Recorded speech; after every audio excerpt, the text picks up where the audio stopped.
Okay, so this next one is the image, which was a really weird prompt. And I didn't make these prompts myself. I just asked AI to help me make some prompts to test out the two models. And so these are random prompts across the board. But this one is is a weird one where you would think that this is a hallucination where there's a cat paw like coming out of the table. And it may or may not have been the interpretation of the prompt to do that, but that's how the prompt explains it. And so it's not a hallucination, it's just that's how the prompt asked it to be. So just rest a cat palm on the table. And I think what you would think about that is if you're resting a cat palm, then there needs to be a cat. Like you can't have a human hand without a hand. And so in this instance, it just made a cat palm and then no cat. And the same thing with Gemini. So I just think that that's a bad prompt, but it does make an interesting image, and it definitely takes the literal meaning of a cat palm.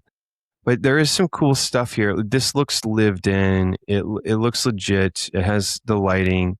I think that the cat palm is a is a key piece of an image randomly to where you think, oh, this is AI.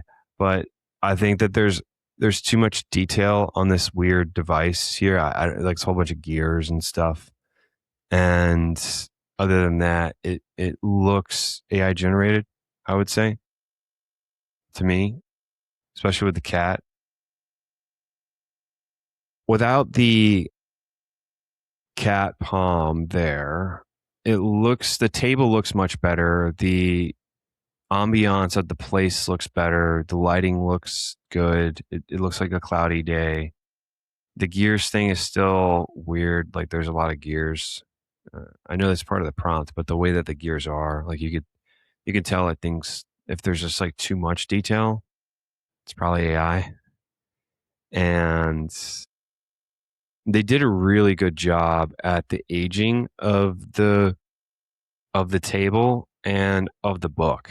So if I go back to their book has like non legible text. It looks like cursive, but it doesn't look like there's any words. Whereas this book, I can't zoom in for some reason. I think they changed the settings. I have to download the image, then zoom in. You can see how like these are actual butterflies, and it gives the name of them, which is great because it asks to do that in the prompt. It says, make sketches of various butterflies: the monarch, the swallowtail, the blue morpho, the painted lady. And you go in here and you see the painted lady, an image of the painted lady, and it labels that butterfly painted lady. And the blue morpho, you see there's a butterfly of the blue morpho, and then there's the blue morpho. So it did a really good job on the book. Did a really good job at aging the table. I don't like all the gears here, but you can easily edit that out. But it does a better job at making the place look lived in, which is probably 70% of a generated image. Is does the place and the surroundings look legitimate? That's a tail sign.